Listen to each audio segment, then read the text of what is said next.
Whoa. Well, that one was like, Mm-hmm. whoa. Thank you, Deli.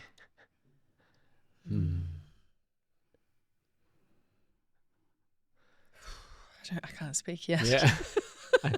I need a minute. Wow. My tissues are vibrating inside my body still. Whoa. Wow.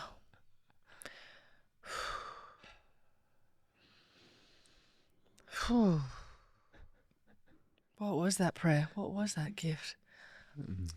That is what we refer to as a taku taku, which is like a chanted prayer.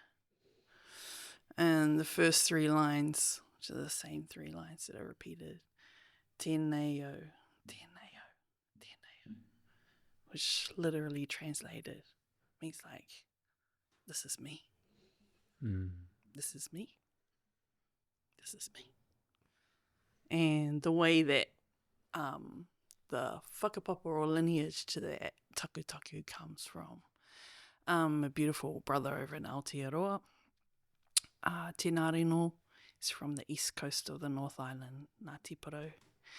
And I believe it was shared from him to one of my other healing brothers, Te Hera Kaiwai, and he imprinted it upon my consciousness whilst we were living together. And it sat with me for a period of time and then sort of burst forth in my own interpretation of that taku taku. So other people will deliver the same one in their own unique way.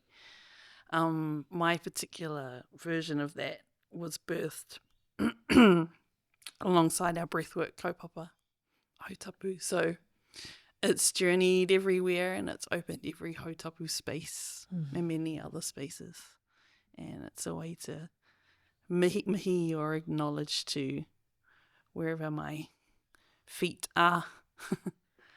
So dropping into that right now, I was reading up about this beautiful place, Mount Tambourine, and just like, who are the people from here? What is this place? I was like, okay. And then the invitation from you both to open our session, kōrero today.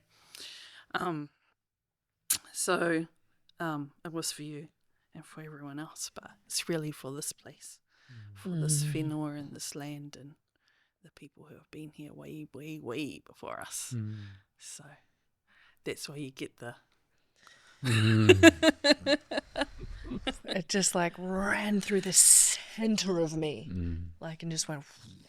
Yes. It was just, thank you. Yeah. Thank you so much.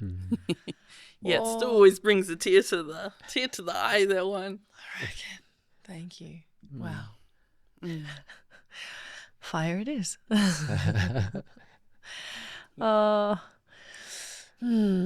Okay. Have to remember why we're here. So, Auntie Chelita, we have you coming in with your so much, oh gosh, you have such a breadth and a depth of wisdom in so many different areas. And when we spoke, when it kind of, we were yarning back and forth about a couple of different things of life and catching up and collaborations, and I was like, and there was a day where you were speaking to protection protection in the spiritual spaces, which, or just just protection. Just protection in general. You know, we have so much information. We have, where with each phase where we upgrade, we're opening ourselves, you know, to technology. We're opening ourselves to artificial. We're opening ourselves to so much ancient technology that's starting to come in ways where there is young, inexperienced hands, you could say, or minds. And so I think it's a conversation, you know, that's why we're bringing it into the iSoma world, because there's so many people being inspired and activated and to acknowledge what's coming alive in them. And so there's these waves of people wanting to serve, wanting to deepen what they do in the world, wanting to give back, wanting to learn their ancestry. But it's like there's a greenness about the comprehension of the depth and the understanding of what's actually, what can happen, you know. So that and ancestral wisdom, Indigenous wisdom, you know. And I know you in the here and now moment. I know you because you've read for me, you've oracled for me, you've mirrored. I've been mirrored by you. I've been stimulated by you. Yes. But I don't know, and we don't know about you. What makes you in here, and that's what I would love to know more about. You know, I think that there's such a sincerity to how you walk this world, and it's so palpable. And I believe as a reflector, that's actually really rare. And I think you've really earned those palpable stripes. I have. I feel like I have. Well, and I continue to earn them each and every day. Don't we ever? For sure. Cody, do you want to speak to anything? Or? I would just, same thing. I would love to hear more of your story and like what called you? What called you to that depth and to carry all of this medicine that you carry here today and you offer to the world, and you bring, like, what was there? What called you into that relationship? Okay. I feel like for all of us, you know, I came into this world with everything that I need and everything that I carry. It's just been a journey at different points in time to, you know, put it aside, put it away, suppress it. And then that journey to come back to it all, you know, throughout the adult life. As a young child, I was always totally in awareness of wairua, of spirit. I could see it, I could taste it, smell it, feel it. I could see beyond the veil and through time and space, and that used to freak people out. Especially as I was adopted out into a Pākehā, into a white European family when I was 2.5. So I didn't grow up with my culture, which if you see me today, you'd probably really. But I didn't grow up surrounded by my culture. I didn't grow up with my culture reflected back to me. Growing up in Aotearoa in New Zealand and predominantly in Christchurch, which is a very European city, town. It's a bit different these days, but back when I was growing up in the 80s and 90s, it was really obvious if you were Maori or Polynesian, or we were the minority down there. So growing up in those environments, and not in entirely the best ways either, just because I was put into a European Pākehā family didn't mean that I somehow escaped, you know, like the abuses and things that the traumas that had already imprinted themselves like through my Maori whakapapa, which is present on both my mum and my dad's side. And I still, lived a life of what I later came to understand was really quite horrific abuse, a lot of which I had repressed in my memory. And I didn't come into full awareness of that until maybe about 3 years ago. Wow. When I was deep in my breathwork facilitator training. And all these kind of isolated pieces of a puzzle, memories that I had that I'd never been able to piece together fully before came through, and it got me into the fire, like the core of my pain and suffering. And when that was revealed to me, it was, I had to process that. And in its fullness, and more so in its acknowledgement that, yes, all these fragments that you've had in your field, they actually all do come together as one comprehensive history. And, I'm very grateful that I was in that container and in that process, and with my teachers and other people, and was surrounded by people that love me, that I could really just land in that and be okay and use the tools that I had. So that was my upbringing. My history was, pretty crazy. But we all kind of have a lot of those things happen to us. So it seems like such a far distant part or parts of myself now. Can I ask some more? Sure. Yeah. 2.5 is like a really significant stage in life. It's such a significant stage to be uprooted out of your family of origin, even if it is traumatic. What was it that you didn't remember? I didn't remember anything before that age until, again, a piece that came through in like a somatic, tangible way many, many years later, after I met back up with my birth mother, and I was actually pregnant myself. And With Nuku? With Nuku, my son.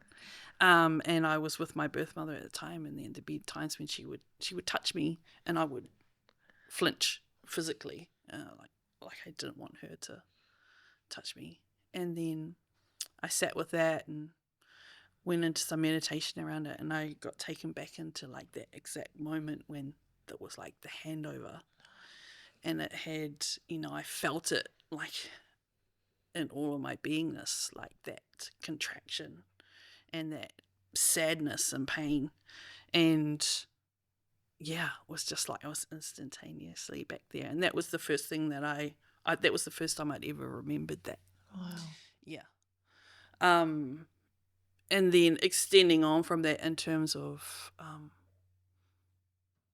the most poignant thing that came back to me through the repressed memory was I knew that I'd suffered a lot of abuse, but I'd never really been able to fully piece it together. And I realized that I had been the subject of a lot of ritualistic abuse throughout my childhood, taken to places and spaces. And not only that, but one of the abuses that I experienced was the abuse of my gift of being a seer, being someone that could see beyond veils, and being forced into those communications with sometimes not very nice energies. All of these things, that had come back to me. So it was a lot at the time. Huge. It was a lot. And this is 3 years ago that came clear. Yeah. I mean, you'd always felt it. I felt it. I knew parts of it. Even like felt things like particular fabrics or smells or very tangible at times, but never fully able to kind of really lock it in and be like.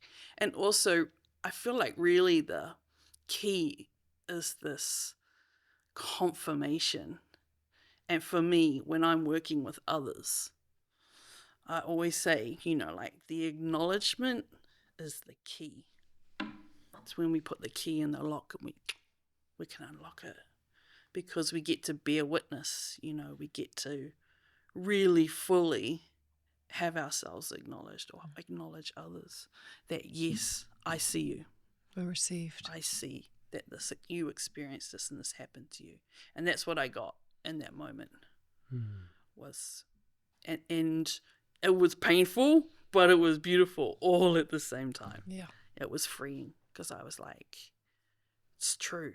All these parts that you have felt all of your life, that's right. So I had to sit with that. Mm-hmm. And it really, I love me some talk about integration. And it really took me, who doesn't love integration? But that's when I really understood, I think, about integration. I mean, it took me a good 18 months before I could even think about talking to anybody about it. Yeah. So, if you hit me back in that stage, like, I wouldn't be sitting here, because you have to let it land. Yeah. It has to land in the bones. In the bones. Yeah, in the memory. It's a part of ourself that was, gosh, for so long. It's like, I have to let that back into the system again when, well, firstly it was painful. Secondly, the acknowledgement is the first, but the second is like, can I let it stay there? Yeah. Will I accept myself with this now? Thank you for sharing.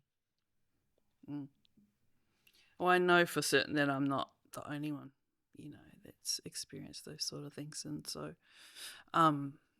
sometimes we're given beautiful moments and opportunities to share in our experience, and your hope, I feel, and the hope in that is that someone else may hear that has experienced similarly, and it gives them that,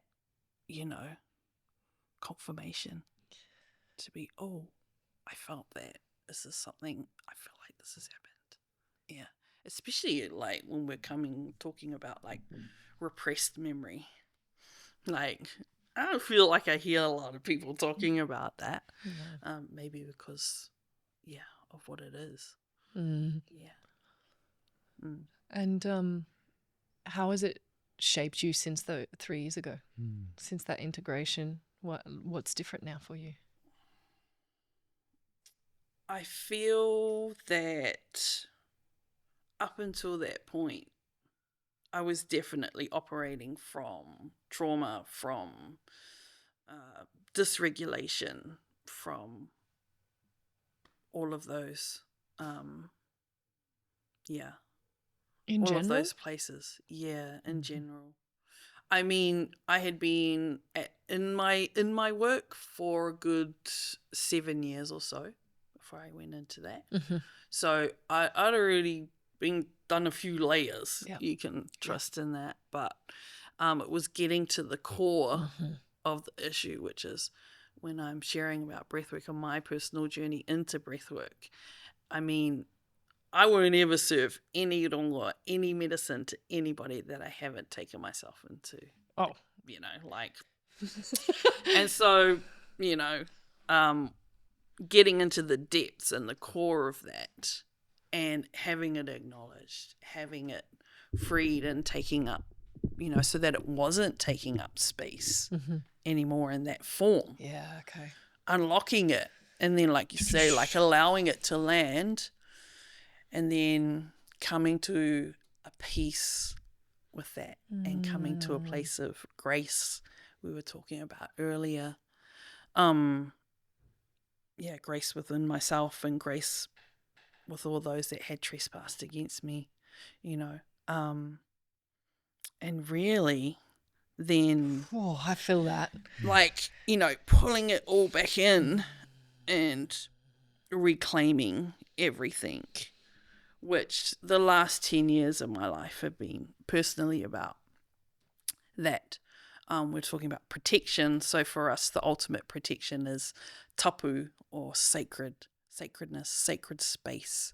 So we all have a sacred tapu that exists around us, that for all intensive purposes should protect us.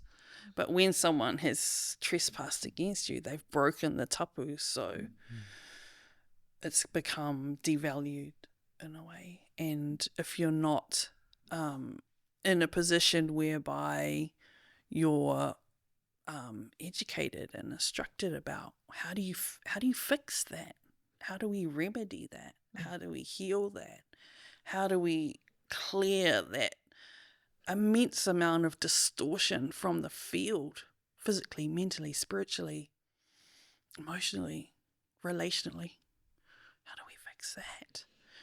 So you got to go in so deep, and that's what I was of. I got depth. I like depth. I ain't doing any, surface level stuff here. No. These ripples. No. I mean, like I say, I was already like the 7 years in. So I was like, and this is what prompted my interest and engagement with breathwork. Was I had all this beautiful medicine around me, and I was just like getting triggered like so hard by my son. And what in particular? I would like get to a particular point in my day, and you've got a boy, so there's a part of the day I like to refer to it as the red zone. And it's we that all time, have sons. yeah. We all have It's young that time sons. between like 5 and 9ish bedtime, and like they do a thing, and then like I would just like, not all the time, but I would just erupt, like rage, and I would rage out at him, and it scared the shit out of me. It really scared me because, one, that was not the person that I wanted to be, nor did I feel I was really, truly that person. Yeah. But two, I didn't understand at the time where that was coming from. And then, this fear that started to like move through me in relation to, is this going to get violent? And I was like, where does the violence come from?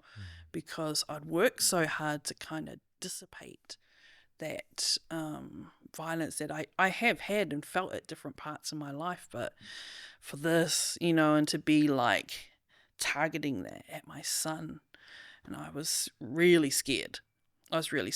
And I also felt like I was acting out of and living out of integrity, because I was in my work, my beautiful mahi, working with people and healing and facilitating and teaching, and then I'd be home behind closed doors, and the rage, the furnace would go off. Too much fire. And so I was desperate. And there's been a couple of key moments in life where I've just been like desperate. And when I get desperate, like I call to the ancestors and I'm like, you gotta help me. Like, I don't know what's going on. Can you please help? Send me something that's going to help me understand this. And so I found breathwork. Was one of the things. I found some breathwork and I started doing a little bit, and then got an opportunity to go sit and get into those deep dive breathwork journeys. And that was it for me. After that first one, I was like, whoa, like that changed my life. I need to go and train how to do that. That's the next thing, because I felt in like its power. And I was like, yes, let's do that. Yeah. I just want to take a moment.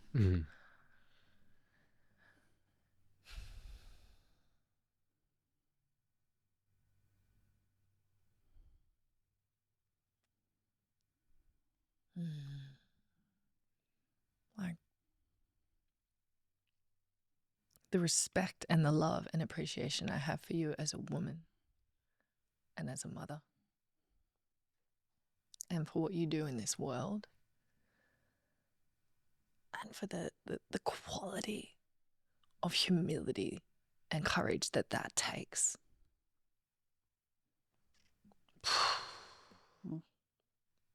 Thank you so much for not just doing it, but for now sharing it. Yeah. You know, I often, probably more often than not, I'll share that part about what took me into breathwork. And you know, it's so much bigger than that. But again, to acknowledge and like place this situation, you know, which has become such a connecting point with so many people when I share that, and you can feel it in the room, like the reaction, like, that's me too, you know, the yelly mummy, the things, and we have to show up, and we have to strip ourselves naked and be like, here we are. like, place it on the altar. This is me. Like I said in the taku, this is me. Like, this has been me. This is a part of me. May not be me now, but this is for any and all of you that feel that this is for you as well. And this is you. This icky, sticky things we like to hide. You know, I thought we would talk about fire, but it's grief. You know, and there's I did subject a little while ago about saying rage is curdled grief. That's my experience of motherhood, is like anytime I feel enraged when I've gone into it, it's grief. Deep grief that's curdled mine, theirs, this, then, like how far back. And I've actually heard no one else say it. And I know you didn't use that word, but like whether it's grief or whether it's just like it's curdled. Yeah. And thank you. It's just so refreshing, as you said, to put it on the table, strip off to our birthday suit, you know, and be so transparent and so raw and so vulnerable and so honest, you know, because so many people, it's so scary to do that, so scary to reveal, simply reveal. And I think I'd love to, I feel like this is linked also, as you said, when you grew up, there was those gifts of the healer, of the seer, of the one who can, you know, peer beyond the veils. I myself have walked a very, very similar experience from young childhood, having had those gifts as a seer and being able to connect with spirit and see not only past people who had passed, but dimensional beings beyond, and trying to make sense of that and what to do with that, and also like pushing that aside because I was like, whoa, what do I do with that? I'm not sure where that fits here, and also puts me quite left of field of everyone else, you know. So there's also that same degree of like strength and courage to be transparent about what is honest, you know. What I'm really intrigued there with your story. I feel like this will weave into the thread moving forward in this conversation. How did you like really come into exploring that and also like sharing those gifts?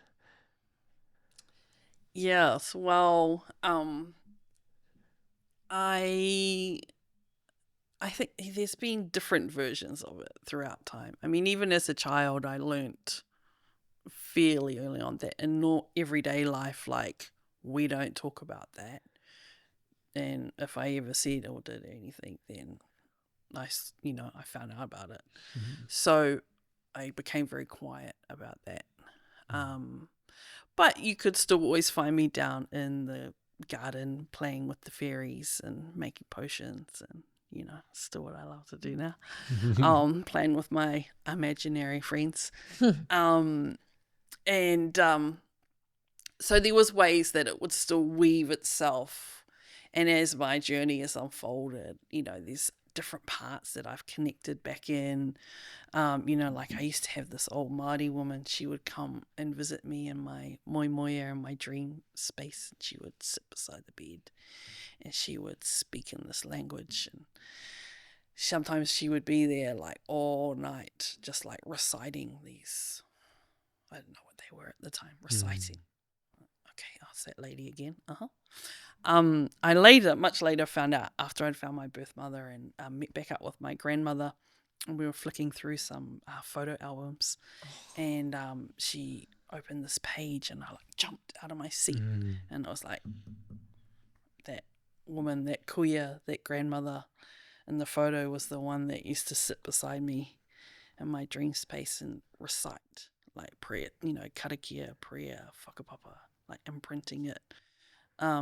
So they clever, those ancestors. They got their ways to like get in. Yeah, and there's been many moments and reconnections of that, over time that have come into being. Yeah. Wow. Yeah. So I feel like I just, at different points of time, I just found different ways to sit with it all, whether that was within or without. When I, in my mid-20s, I, after just one too many heartbreaks, pain, I was like, that's it, I'm out of here. So I left Aotearoa. I feel like many of our whānau do. We're sort of touching on this today. For many of us in New Zealand, I feel like our first exit point is always going to be straight over to Australia. So I too followed suit and did that, and ended up in Sydney for 10 years, living my best party girl lifestyle. And I ended up in the sex industry. I literally lived like sex, drugs, and rock and roll for like most of that 10 years. Yeah. I don't know how I survived it. Yeah. But I did. Hearty, yeah. Yeah, and during that time though, like not long after I'd arrived in Sydney, I was living right in the heart of it, of course, like any good party girl would. And we were living in this, I moved into this flat, into this house with a couple of other Kiwis, and we were taking a lot of drugs and doing all of that stuff. And I very quickly realized that the combination of my gifts, my lifestyle, and that place, which has some pretty colourful history, needless to say, that I had never really encountered before or seen before, having come from, what I'd experienced in New Zealand. And I knew... As in the party life? Okay, yep. I was like, I knew that combination is not a good combination. So I proceeded to close down all of my gifts. Shut them up in a box. No. We don't have anything. And how old are you at this stage, so I can timeline it? I was like 25. Okay, yep. Yeah, when I moved there. Yeah. So in that period of my life, I didn't access anything. It's like I just flicked the switch off, put that away. And that sort of worked. And like all of those, that lifestyle's really great at suppressing stuff. It's like, what trauma? Pop another pill. I'm good. And it was good until it wasn't. Yeah. And then we started going, when it started to go into the later years that I was there, and it really it was like, everything was bubbling to the surface. And in all of the ways, not just with the habits, but also in terms of what was, the catalyst and what was sitting underneath that. So I reached a point when I was living there towards the end where I just, again, one night, it was this big full moon, and I went out under the full moon. I think I was quite intoxicated at the time. But I just went out under this full moon and I just let this sound out. And I didn't really know what this sound was at the time. It was just like this sound, this call that came out of me. And I was just desperate again. And I was like, you got to help me. Did you? Yeah. I was like, you've got to help me. Mm-hmm. If you don't get me out of here, I'm taking myself out. Which I'd already tried to do a couple of times. And then the ancestor would just pull me back. You're not done Not yet. yet. Get back Your work here. is not finished. Yeah, but I was like, for real, you know, like just desperate. And then a number of things transpired, and I ended up back in Aotearoa in New Zealand not long after the Christchurch earthquakes hit. Wow. And yeah, I mean, that place was in rubble, and it was a great metaphor for me because that's pretty much how I was on the inside. I was, you know, totally disconnected. I had to start to rebuild. But sometimes in order to reconstruct, you got to deconstruct. Or always in order. Over and over and over again. However many times it's required. Yeah. And that was the beginning. It was the beginning. Phew. And that's 15 years ago. Yeah. Crazy to think it's like. Feels like lifetimes though. Like as In here's me ways. telling you your Yeah. life feels like lifetimes ago. In ways, yeah. Yeah. What was your first? Like, what was the first medicine? The first medicine, the first medicine for me, in terms of, you know, its activating influence, was reminiscent of what I opened with today. I had moved to Wellington and I enrolled in this course. It's called Popo Karanga course. And the karanga is our like women's only like ceremonial call. So in our understanding, the woman's voice is always the first voice, especially in any formal proceedings, in any welcoming, any pōwhiri. It's the karanga and the kai karanga, the woman that's responsible for that call. She is the one that steps forward and opens the space. And her role and purpose is to stand as the conduit and open and access all that is above, to bring it down and then set it with intention on that atia and that space so that the rest of the things can unfold. Without the woman's voice, there is nothing else that happens. And that's why, you know, it's the most sacred. So I went to do a course in this, and I was Like you're in this post-Sydney, post-party girl, demolition. I'm in demo. You're in demo mode. And you're like, I'm gonna go and do that. Yes. And, you know, innocently enough, and I got in there and it was being taught by these amazing nannies, these kuya, and they always know what they're up to. Those guys. And there's this moment, I don't know, it was run in wānanga style, so we would go for the weekend and we would stay and we would be immersed in this marae and learning for a weekend. And these nannies at one point, they got us all out by the sea, by the edge of the water, and they lined us all up down the beach. And then they said, right, now you're all going to karanga. And most of us did not have much or any te reo Māori. It's like, you know, another thing. So we're kind of like, what are we going to say? What are we going to do? So they gave us some words, some kupu, and I say, just say that. If you have nothing else, just say that. And they made us stand there, and we did the thing. And you know how your body lit up? It was like that for me. And I feel like for every one of those wahine that got lined up there, we all reconnected to and reawakened this knowing and this access to this voice that I had always felt like I'd had inside of me. I just didn't. And there had been a couple of moments in my life, like when I was like calling to the ancestors, I'm like, oh, that's what I was doing. Oh, Yeah. okay, that makes sense. But in that moment, we all let forth our karanga and it activated, and we all ended up standing there on the edge of the water crying, and yeah, powerful, so Thank powerful. you, nannies. Thank you. Yeah. Thank you. Thank you. Yeah. And then that was really like the catalyst, because it's like, you know, a karanga comes from the whare tangata, from the womb, and then even more the Maori, or the life force that you utilize to do that. You pull up, you know, from Papa Tuandaku, from the Earth Mother. It just comes up through you. Felt it. Yeah. I felt like nauseous in the way that it like Activates. Yeah. Yeah. So, so activating. potent. Yeah.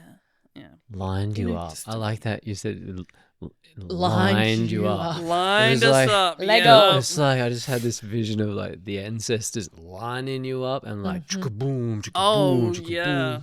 Yeah. You know, Whoa. there's something so hearty, like the hardiness of a Maori, like, and the ancestors and the spirits. It's, you know, there are so many.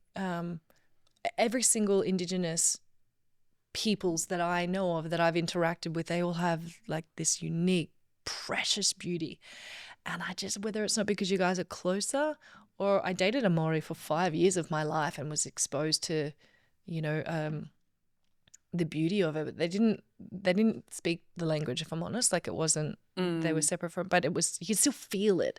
It's so hearty. And I feel like your ancestors, I almost want to say our ancestors, because it feels so close. Like, it feels, I still feel like they're like, yo, we're going to fucking help you all out. You know, I don't feel like they're like, just choose you. They're just like, Come on, we're knocking all of on you your line door. up. Like, let's go, Yes. let's go, let's go. Let's go. Like, it's, there's not a, there doesn't feel like a, exclusivity doesn't feel like the word, but particularly I think to Australians, there doesn't feel like we have so much to tend to in the relations with the First Nations here, with the Aboriginal people here. There's so much to still ignore. There's so much deep pain that's current. It's not old. It's like, it's so present, ever present. Whereas it was the same colonization, the same attempt to wipe out was still done to your people, but it's there's a different relationship between white Australians and Maoris. I feel in the Indigenous way, it's almost like you guys are like, well, someone's got to fucking help you. Yeah. You know, and I really feel that. And like, can you talk to us? Can you tell us a bit about that? Like, why there's more of a not more, but why you feel so welcoming on our land? Why do our lands feel so alive and connected to each other in that way? I mean, I feel intrinsically that all Indigenous people recognize one another, both for the light and the dark. Yeah. If you study any amount of Indigenous cultures anywhere across the world, you will see so many similarities. Yeah. I also, you know, I don't believe everything that is tika and pono, meaning true and right, to our histories are the leading historical narratives that have been allowed to be disseminated. I mean, even just in recent years in Aotearoa, we're having to fight to rewrite history books and the ones that are put into schools, because even the very well-known, you know, history of Aotearoa were not even in those books. So the Maori land wars were not in those books. The Tohunga Suppression Act was not in those books. So just to speak to the fact, like, how do we know? I don't believe that the great migration of Maori from Aotearoa that are here now, they weren't the first. They certainly wouldn't be the last. We're a great navigating people. And again, speaking to that history and the tika and pono, which I feel is starting to come through now, but we were navigating everywhere around the world. You think we didn't navigate our waka to this land? I don't think so. Yeah. I feel like that hono and that connection has been happening for a long, long time. And that's just in the physical sense. So we're not even, just to mention in the wider spirit sense, we're sitting in ceremony with one another. Yeah. Always have been. Always will be. Yeah. One of the things that I have heard and I feel is quite right is I've heard it said that the Maori people have retained their warrior ability throughout everything. And what I love about that is that in our methodologies, in our pūrākau, our stories, the role and the path of the warrior is a dual path. So sometimes when people think of the warrior, they think of haka and taiha, and that's true. That's one half of a toa, of a warrior. That's his path or her path that they walk with tumotoinga, the atua of war, battle, conflict. But the other side to that path is the path of the peaceful warrior, the path of rongo. So the duality in that, I feel, is like what's being called forth into the wider planetary energetic field, because we can walk with that duality. We can lean one side or the other in balance, in harmony. And there have definitely been times, especially when we, for better or worse, the Treaty of Waitangi, that founding document between Pākehā, English and Maori, it has stood the test of time, and it has always been a legal document that has been there to be referenced back to, in order that iwi and tribes within Aotearoa, for the most part, some are still in settlement processes, but they've been able to come to some type of settlement where they're now starting to reclaim and regain, rights and a footing. Yeah, we're not all the way there yet, but we're some ways. And I do feel that we, in terms of that, this is what's allowed us to be seen in in other Indigenous cultures as being somewhat advanced in comparison. Yeah. Like, I think about our whānau here, and I'm like, they don't have said document to refer to make a stand on in any of its legality. So, yeah. The fight's a different fight. The fight's a different fight, but we're still happy to come in and fight, whether in a peaceful way or walk in a peaceful way, or walk in a, in more of that kaha and that strength, that fire, if we need to. Yeah.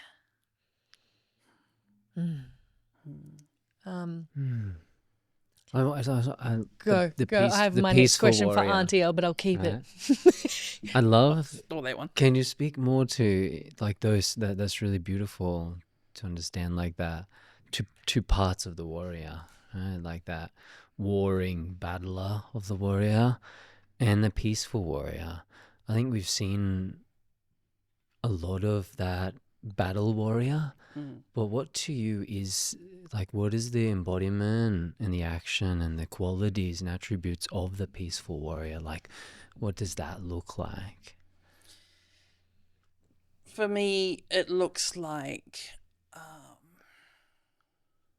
one of the whakapapa and the lineages that I carry is the whakapapa of Waitaha, which literally means water carrier. The Waitaha people are, for all intensive purposes, we are the peaceful people. We're the water carriers of rongo marae roa.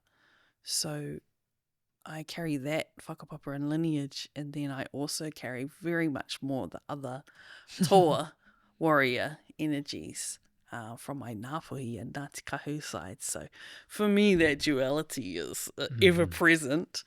And, you know, I think for all of us, we're all carrying warrior lineage of some description, and I feel like that duality is embedded in every warrior, you know, and how many of our initiations and our ceremonies and our rituals and practices are really taking us down that path where we honor both sides and the duality. You know, for our men, you know, our tāne, it's like, man, that is such a massive component for me when I look at our brothers.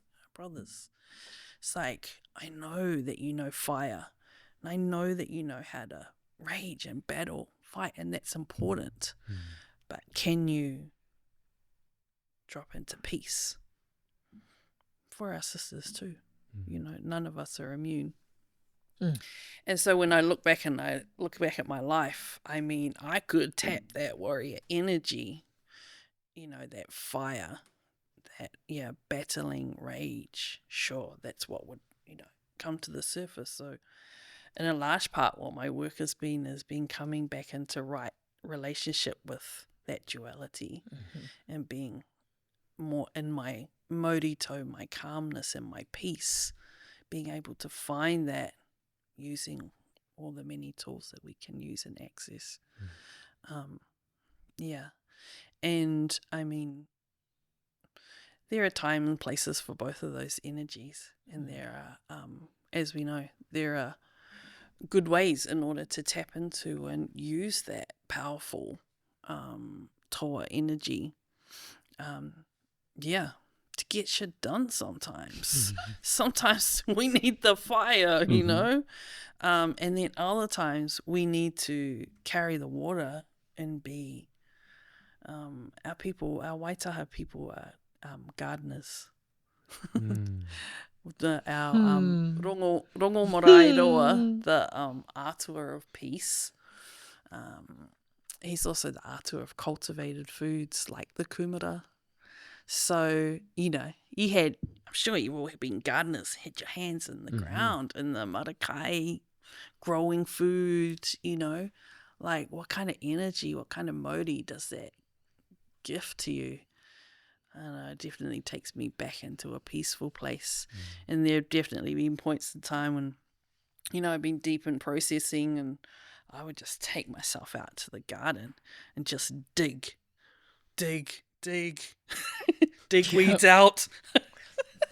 Clearing.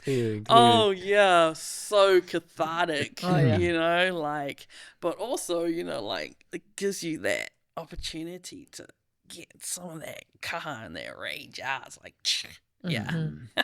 dig it out. And that is the dance. And I love that you said, you know, before that, you know, that wisdom that the Indigenous hold is universal. Like it's around the world. We find all these similarities. And I spent many years studying Indigenous wisdom of many different cultures and tribes and, you know, philosophies of being. And as we speak to that, two parts of the warrior, again, it's such a universal language of dancing with the yin and the yang, the sun and the moon, the fire and the water. Across all traditions, all peoples have had to walk with reconciling those two polarities and being able to, I feel like that's the mark, I feel, of an integrated woman or an integrated man, is somebody who walks with and has access to and is in a deep relationship with the fire within, the sun within, and the water, the moon within as well. That yin, that yang, those two polarities, not fighting each other but complementing one another. Because as you said, there is a time for that directness, the sharp, hot arrow that goes and it drives, you know. And there's also that time of malleability, of becoming like water, of being flexible, malleable, you know, patient, soft, gentle. To marry both of those energies is, I feel like that's the task at hand for humanity, you know. And each of us are attempting to do that in the best way we know how so far. And I feel like having these conversations, again, it puts it on the table so we can be like, wow, that is the work. That is the work for all people, is to balance the fire and the water. Where am I leaning more towards this? And I'm familiar with that. I know that. I understand that. I'm almost getting too burnt by that. And I'm afraid of this. I see it a lot in men. I know my fire, I know that side of me that can drive, that can do, is it, you know, like get it done, that can erupt, that struggles with that, but is deeply afraid of his yin, deeply afraid to feel, to open, to be vulnerable, to be seen, to be touched, to be moved by the world and by others, to know that sensitivity of intimacy within himself, you know. So it's so nice to have these conversations, to be like, this is the dance. This is the dance of the warrior. It's also inviting for a man too to be like, hey, this is warrior work? Cool. You know, because I know that so often in, you know, greater spiritual exploration in the spiritual world, sometimes that yin side of things can be almost too fluffy and soft for a good invitation for some men to like, oh yeah, I want to touch that part of me. But to know that too is the path of the warrior, but is this the peaceful warrior that must understand the power and the grace of water? That to me is like, whoa, that invites me in naturally. Like even just that association with that this is to the warrior. The warrior isn't just all fist.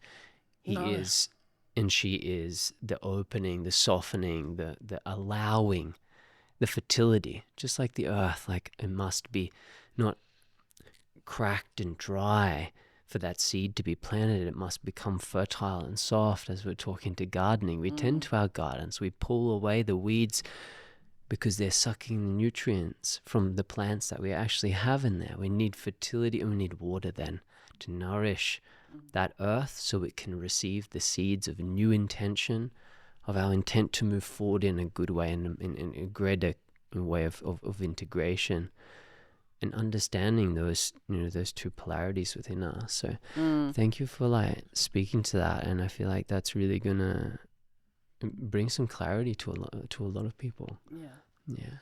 Yeah, and just off the back of that, as you're speaking in regards to our men, and, you know, really acknowledging deeply our brothers, you know, in all their forms out there. Like, I oftentimes will mihi, you know, to them because, you know, I just feel you guys so much, like, in the trenches. And I'm just like, and, you know, we're just losing too many, way too many. So many. Way too many. And yeah, like you're saying, for any of us, if we're not accessing and opening to both sides, you know, these are the sorts of things that can unfold and happen. And in relation to our women as well, you know, especially for myself, you know, it was my kaha, it was my fire, it was my toa that gave me the courage and the strength to survive. But then I had a point in my journey where it was like, this other side you've got over here, the yin side, as you say, and I did reach a point in the journey where it was presented to me that I was going to need to become, you know, slightly more vulnerable in my approach to things, and that was deeply uncomfortable for me. And I see this a lot, working with other women too. We have, what I refer to as hyper-masculated ourselves. We lean so much into that yang energy, and you can read it in the body, like the body never lies. It will always highlight it and show it in some way, shape or form. And and I've been there. I've been there in that. And then so for us too, like you say, none of us are immune.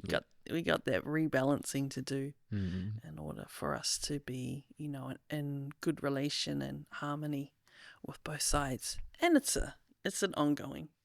Some days it's a bit more than others. Some days you get it more right than others. But that's the humanness. Yeah. Totally. The dance. The dance. Say. Yeah. Yeah. Well, I think in the East they call it lila, the great dance. Oh yeah. It's like this it's forever going, Yeah. And so does a dance. If a dance was static, it wouldn't be a dance, would it? Like if it was that standstill, it's not a dance anymore. We become concrete and stiff and rigid, and that life force, that spirit, doesn't have the opportunity to move through us. And that's what gifts all of this, its vitality. So the ongoing dance of those two energies. Yeah. How good. So good. I got my question I tucked away. Okay, great. Okay, let's go. If you're done. Oh, I could go on about that forever. I was like, do we? Okay. I was like, that's right. Ryan told me it was an hour, so let's. Okay. Something that I find that you not just acknowledge but speak to really beautifully is the Indigenous of whatever colour you are. Doesn't matter. And I think that that's such a, when we're walking in ways with Indigenous wisdom, there's so much in the Western Australia that those in particularly the Americas have been so generous to say, hey, you guys need a hand. Here's our hand. Like let's walk with this, let's receive this, let's carry this. And it's really been needed. But something that I hear repeated a lot in the industry of the healing arts, particularly in ceremonial spaces or healing spaces, one is a lack of acknowledgement of the roots or a lack of acknowledgement of it, whether that's, in my experience or opinion, it's shame. A shame of feeling where is mine, or shame of knowing this isn't mine, but it's resonating something inside of me, so I'm with it right now because this is my lifeline and this is awakening something inside of me. Are you with what I'm saying? So there's this, and I don't think people know what to do with it. Yeah. Auntie, what you got? Yes. I feel on that. And I've been witnessed and journeyed and walked alongside many others, in their journey. I've been blessed in that my kaupapa, which is inherently like the purpose or the foundation that underpins everything that I do, every direction that I take, the path that I walk, the people that I serve, the places I go. I was very blessed. Initially, when the kaupapa was handed to me, I was a little resistant because the kaupapa that was gifted to me by my nannies was there was a specific part to it that I was resistant to at first, which was, we're going to send you out to decolonize the colonizer. And when I first said that, I was like, what? Why would you do that? Why would you give me that to do? What? That one? Anything but that one. Yeah, I was like, nope. And they're like, wait. Okay, well, explain. And they're like, well, who else would we send out to do it? I mean, obviously I'm not the only one. But they're like, who else would we send out to do it? Who else is going to have grace and be able to show grace and compassion and kindness and love and forgiveness to the people who literally their ancestors, and they are the descendants of, are the ones, can be the very ones that have persecuted your people and you. Who else is going to do that? And I was like, oh, I see. And that humbled me enough to take on the mission. But what has been so beautiful about that is that what I share in the many medicines that I weave is that our medicine is for everybody. And so if someone comes into and is brought into my field and I'm showing that they need to walk with me, then we walk together.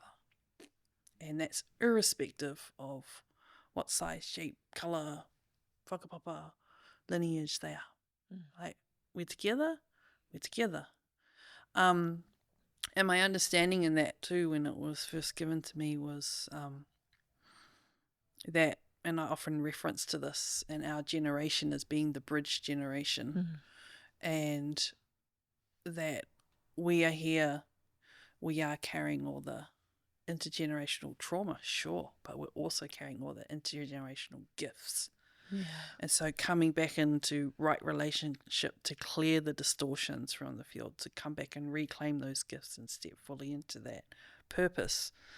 We're there building the bridges, mending the way, and we have to do that cohesively together. You can't build a bridge from one side. It's only going to get so far. So to be able to share our mātauranga, our knowledge, our tikanga, our protocols, our ways, our tapu, our sacredness, is a way for us to build that bridge together. We may never see the full accomplishment and fruition of that bridge coming together, but our children will, and our mokopuna will, our grandchildren will, So we are bridging, and we have to do it all together. Otherwise, it's not going to get built. And just something that came to me in relation to that is stepping from perhaps the more tangible three-dimensional realms into the unseen and wider spirit realms is I've been saying a bit of late, but I've held this belief for quite some time, especially in Te Ao Maori and our Maori culture. There's been a very large imprint and narrative that's been allowed to take hold, which is that things are lost. Like, our language is being lost. Our songs have been lost. Our karakia have been lost. And I'm like, no, they're not. It's all stored over in the great. Our tupuna are very clever. They developed knowledge systems. Knowledge, that is held in the unseen realms. But what our work is to be able to come back into that reclaimed right self so that we can be in connection and communion with them. If there's anything I need to know, let's ask them. If they want that information to come through, it's right there. That's the original AI. The OG. Yeah, the OG. Ancestral intelligence. That's the dial-up right there. That's the dial-up. I'm 150%. Yeah, 0800. Get on the Wairuawhai. Nanny, can you tell me? Yes, no. And that's how I've tapped into and discovered. And when I'm working with people, I've had people come from all over the world, land in Aotearoa. They somehow find their path, because their tupuna or their ancestors are brought in there. They in front of me, place them in a midi session or whatever it may be. And I start working with them, and then their ancestors are there, and they're like, she's this. And they'll give me, it'll land, and then you communicate that to the person, and it's like clicking that part of them back in, that acknowledgement. I see you. You are one of us. And that can come through in so many different ways. Oh my gosh. We've had the honor of having some really incredible teachers that are elders in different lineages from around the world of cultures. I've been on your bed. I've been on your bed. You know, and I've had reflected to me each and every time, like this bridging that's happening. And there's two conversations going on in my head, but they're kind of leading to the one place. And I want to say them out loud so I don't lose them. And one is just a thank you. One is like a huge thank you for being that bridge. I thank you for a willingness to participate in, like, personally, I know on one of my sides, 8 generations of proud Scottish colonizers who in America still are so severely behind in their comprehension and understanding of what it is to be alive and be a human with other human beings, and their disconnection and from their heart and spirit is so severe, you know. And I feel so far away from them. I've never, you know, met them, but it doesn't, you know, I've looked back in history to be like, okay, where is mine? And I've got like about 2,500 years back if I want to go to my Indigenous people. Like, it's a long time ago. Old, yeah. It's a long time ago, which is both beautiful and confronting at first. Because it was like, fuck, like, now what do I do? And so slowly learning that. But as I've walked in the last 15 years, I've met people like yourself who have literally gone and been like, same, like this. And the repair that it does is so immense. It's so immense. It's huge. Just last year I was at a really incredible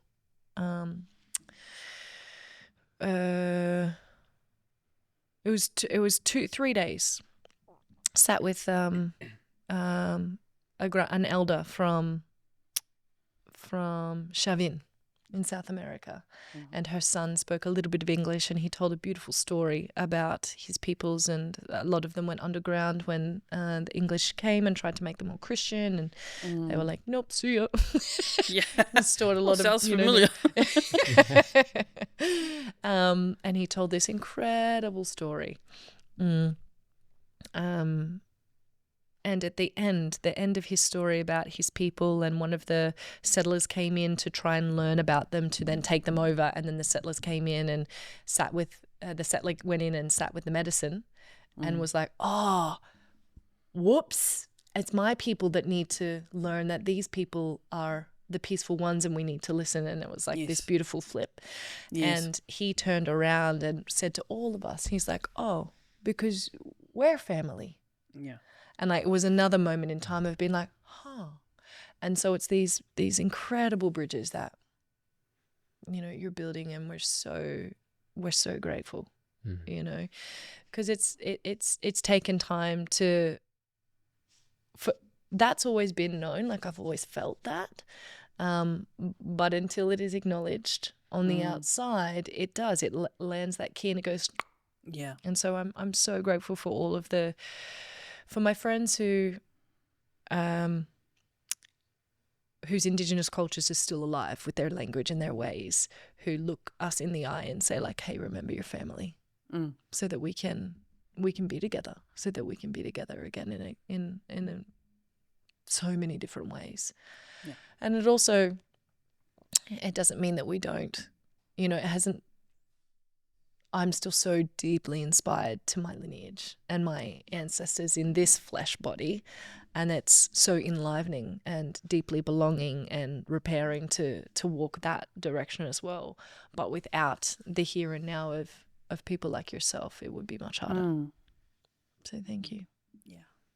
I just love that when we're talking bridges, and when you were gifted that mission, it makes so much sense. You were a bridge from the beginning, a conduit, a seer, which is a bridge. Then you get the mission of being a bridge in the world. It's like bridge, everywhere bridge. Yeah. Right? It makes so much sense. Yeah. And sometimes I think like that's such a fascinating part of life, is that we can't join all the dots. Then eventually, like down the Looking track back. in hindsight, you're like, of course I was given that mission because I was always a bridge. So of course I was going to be a bridge giver. Like I was going to bridge here in people. So I was going to bridge spirit. I was going to connect heaven and earth, like I was bridging, always bridging, So it's so nice to just realize that. I think for those listening as well that are a part of that journey, that they're like, what's my thing? Like, where's my mission? Sometimes we've already been doing it the whole time anyways. Well, mostly, I think always. Oh, yeah. Right? Because it's it comes in the into bones, clarity. yeah. Like, it's right totally. there. And it's so nice to realize that we don't have to rush that realization of like, what is my purpose and finding these things. If you just keep living, if you keep listening, and just work with what we're given. Obviously, there's many things in your life that were really challenging and really pulled you in, and there was a switching off of all of those beautiful, gifts you were given, and there was a coming back to them, then there was awakening and like shattering the dross off you to like come back to the ancestors, connect in again. Like every part of that is also what made you. So I'm so glad we've been able to have this full conversation, from such transparency and depth of those, those moments of your life that, the temptations of things come in and wrestle with us and wrap us up and bind us and knot us up, and we think that's it, but then we're like, oh my gosh, it's not. And then breaking free and then breaking down and the rising from the ashes, like, it's so gorgeous, and it's also so reassuring because everyone is also doing that in their own ways. And just like we know in that field of suffering with, so many people with depression and anxiety, and it's so much easier to understand when people started to speak to it, they're like, I'm not in this alone. And when we can speak to these greater like life journeys, and here you are, a bridging, doing so much beautiful work, and to acknowledge all of that's come before was actually so much of a part of it, of you doing what you are, of chiseling you into this powerful woman that stands before us. Like, wow. And that's such a nice realization, I feel, for so many people to be like, oh, that doesn't like taint me in any way. No. It makes me stronger. It gives me everything I need for that next part of the journey. And even if I can't make sense of my purpose now, here and now, it doesn't mean it won't come into clarity, and all those dots will join, and I'll go, whoa. Yeah. Whoa. Yeah. So wow. And that's sort of what I always felt, like in those 20s and the 30s, is like, I always felt like this has got to be for something. Mm-hmm. It's gonna be something. One day I'm gonna use this to help people. I didn't understand the how until I was in the how. And, I just feel so grateful that I get an opportunity to now be walking, living, breathing in that, and showing up in all the realness, and, reflecting back to others the truth of who they really can be, because I'll make kookaburra. Yeah, if you can't hear the kookaburras in the mics, then because it sounds a bit cliche, but if I can do it, if I can walk through that fire, then so can you. And when you need help, if you want me to help, I'll help. I'll like be in that trench with you. I will get down on the floor and cry and grieve with you, and I will rage and scream with you, and then I will hug you back to life, and that's the medicine for me. And I think that's what I recognized in you when I came across you so many years ago. Actually, I was like, this woman, wow. And the images I see of you, I was like, oh, she's in it. She's in the fire. Like, reflecting. Yeah. And here we are, Oh, wow. building the it's bridges So together. fitting. So And the fitting. bridge Yeah. is our second one of our archetypes that we work Yeah. with, which, I mean, Okay. so to make one of our guest teachers, we don't tell our guest teachers about where's the camera. We don't tell our guest teachers about what the content is. We just ask them if they want to come in. So I got that. we have you don't need to know. You know it anyway. It's just so the short version is that to make the path of humble maturation and evolution as a practitioner more tangible, we put together 7 archetypes, and each archetype matches an an element. Yes. Each archetype matches an element, plus the void, plus light, plus vibration and ether. So there's 7. Ether and vibration are together. Vibration is everything, but I put it somewhere. I want to give it a place. And they each have a name. And as we walk the 12 months in the seasons and the cycles, learning these different aspects, learning these different, honestly, very basic skills like presence, but actual presence. You know, a deep relational, intimate presence without losing yourself, without all of those, you know, things coming. Initiatory work by going through the void, but actually going through void, you know, so it's a maturation through that, through the 12 months. And the second one is the bridge. And the bridge is between earth and fire, and it's water. And I thought that was ironic because What else runs under the bridge? Yeah. you know, and so that bridging is the meeting of the two worlds. And you're the bridge of the two worlds, but it's also the flowing of the water and the cooling, so that we don't gas ourselves out or dry ourselves up in the earth and get rigid and brittle or like overheat. And so it's like, yeah. And so I'm saying it because it's the perfect example of an embodiment of an archetype. And all of them moving together. You know, it's not just this one that I am this, I am that. It's just it's a tangible way for us to go, oh, these elements show up in the way that we are in relationship with them, and they translate into the way that we can be in the world.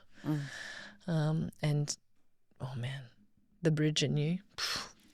Just to share something particularly funny is I met back up with my birth dad when I was like 40, after my first mini actually, and his last name is his actual last name is Zainey, which whakapapas to my Lebanese side, but he had taken on the his mother's maiden name, which was Bridges. No, So literally it's in the design. Yeah. literally in the Yes. It's design. deep into the Yeah, design. it's encoded.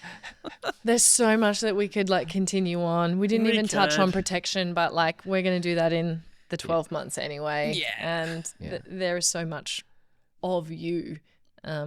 Is there anything that you want to close with? Anything particular to your heart or your soul that you want to close with? Keeping in mind that people who are wanting to deepen the way that they walk in this world, whether that's as a human being or as a practitioner, is there anything that's coming through for those peeps? We've been talking about acknowledgement, and acknowledgement can happen anytime, anywhere. But what's required for that acknowledgement to happen is deep listening. We gotta listen, and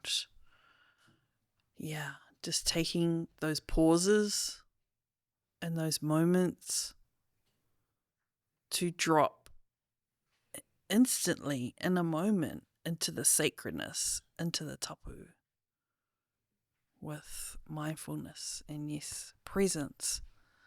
And it's not about what you're receiving in that moment, it's what you can give. What do you want me to acknowledge right now? I'm listening.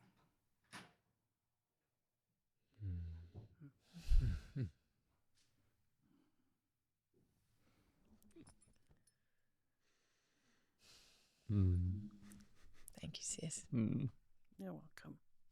Thanks for having me.